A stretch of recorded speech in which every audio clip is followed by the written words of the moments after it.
السلام عليكم. كنز رباني مش اختراع. مثل ما شايفين أنا عندي هون بإيدي الفجل. هيدا الفجل طعمته كتير طيبة وبيتاكل مع كتير أكلات، بس كتير من الناس ما بيعرفوا إنه هالفجل نحنا بنعمله وصفة طبية بامتياز للإنفلونزا، للبلغم اللي عنده بلغم كتير قوي على صدره، اللي عنده كحة أو سعال بشكل كتير كبير، لدرجة انه صدره وقت عم يسعل بيصير في وجع كتير قوي. اليوم رح نقدم الفجل بطريقة مميزة جدا. هيدي الوصفة معروفة، كتير من الناس بيعرفوها وكتير من الناس ما بيعرفوها.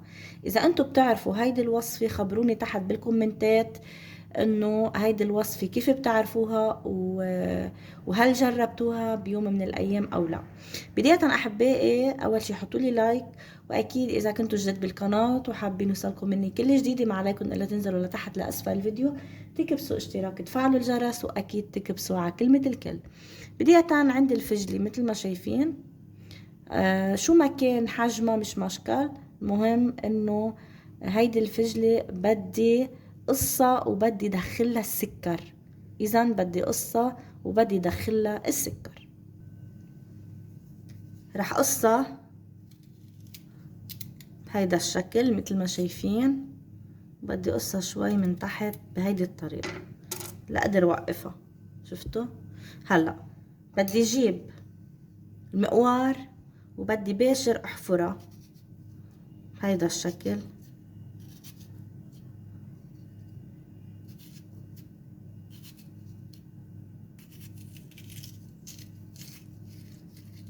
بس طبعا ما بفتحها من هون، بنتبه انا وعم بشتغل. هيدا الشكل شفتوا؟ كمان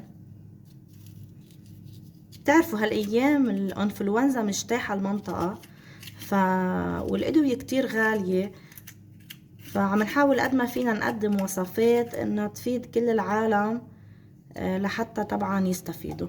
شفتوا صار عندي هون فراغ؟ شفتوا؟ طيب هلا شو بدي اعمل؟ رح اتخلص من هيدول. بدي احطها شوي صغيرة على النار، هيك شوي صغيرة على النار، لحتى طبعا باشر بالخطوة اللي بعدها. شوي صغيرة مثل ما شايفين هيك، بس شوي من برا لحتى دفيها. ما بدي احرقها، بس شوي. كمان هيك بقلبها بالمقلوب للفجلة وبعملها بهيدي الطريقة. بس تسخن شوي ساعتها منبلش بالخطوة اللي بعدها بهيدا الشكل. شوي خلص سخنت. جبنا السكر مثل ما شايفين ورح ننزلهم بقلب الفجلة بهيدا الشكل. رح احط بعد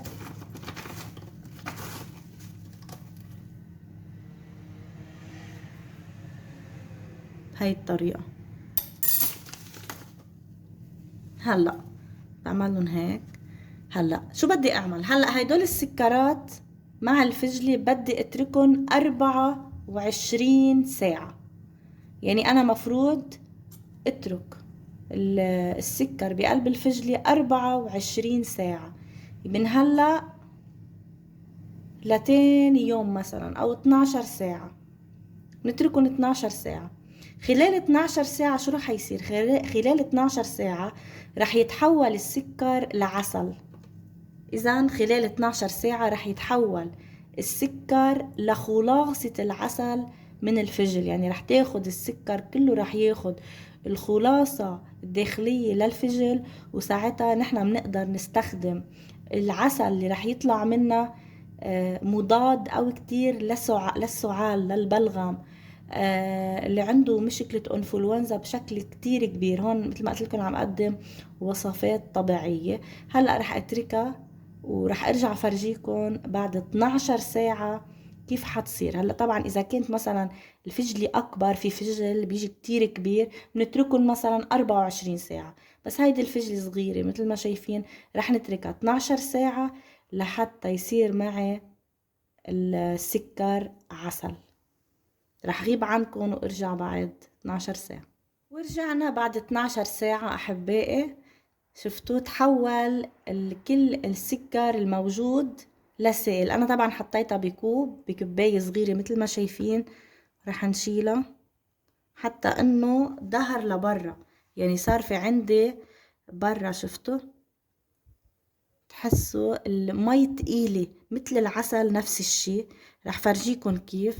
هيدي بتتاخد على الريق أحبائي. مجرد شفتوا كيف عند المي تقيلة، بتحسوا تقيلة. شفتوا كيف هيدي المي بنشربها على الريق. بنعمل طبعا كذا فجلة وبنشرب هيدي المي على الريق الصبح بكير. أول ما نفيق بنشربها على الريق. كل البلغم اللي بالصدر، اذا في سعال كتير قوي وحاد، اذا في انفلونزا كتير قوي، بتخف بشكل منا طبيعي، يعني بلحظتها بتخف احبائي. مثل ما شايفين عنا افكار كتير مهمة للصيف للشتوية. بتمنى طبعا انكم تجربوها.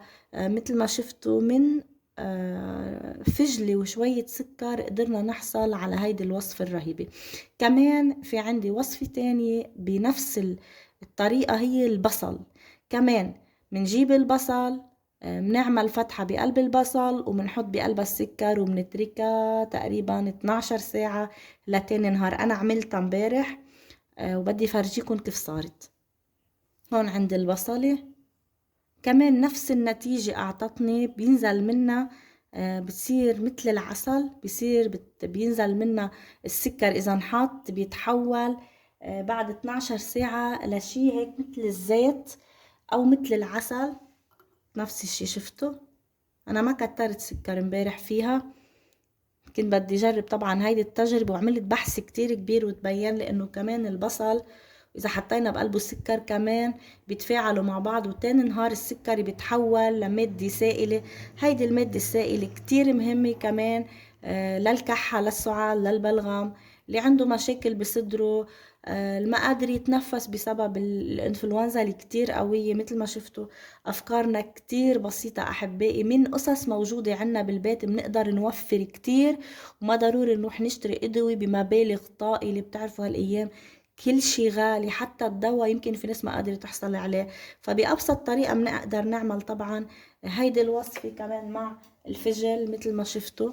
بتمنى طبعا تخبروني تحت بالكومنتات فكرة البصل والسكر هل بتعرفوها أو لا. وأنا كتير متأكدة إنه كتير من الناس بيعملوا السكر والفجل وبيستفيدوا منها كتير. وأنا طبعا نصحوني فيها لانه كان عندي انفلونزا كتير كتير قوي. فيكم ترجعوا للفيديوهات القديمة اللي عملتها من كم يوم بتشوفوا صوتي. ما في عندي صوت، كنت كتير تعبانة، لحتى طبعا عملت هالوصفات الطبيعية وقدرت استفيد منها بكل بساطة وسهولة. هيدي افكارنا احبائي لليوم. بتمنى تكون الافكار عجبتكم. ما تنسوني من اللايك، واذا بعدكم ما اشتركتوا اشتركوا بالقناة، واكيد اعملوا كتير شير لحتى الكل يستفيد من هيدول القصص اللي كتير بسيطة، لأنه مثل ما بتعرفوا كل شي غالي. إلى اللقاء.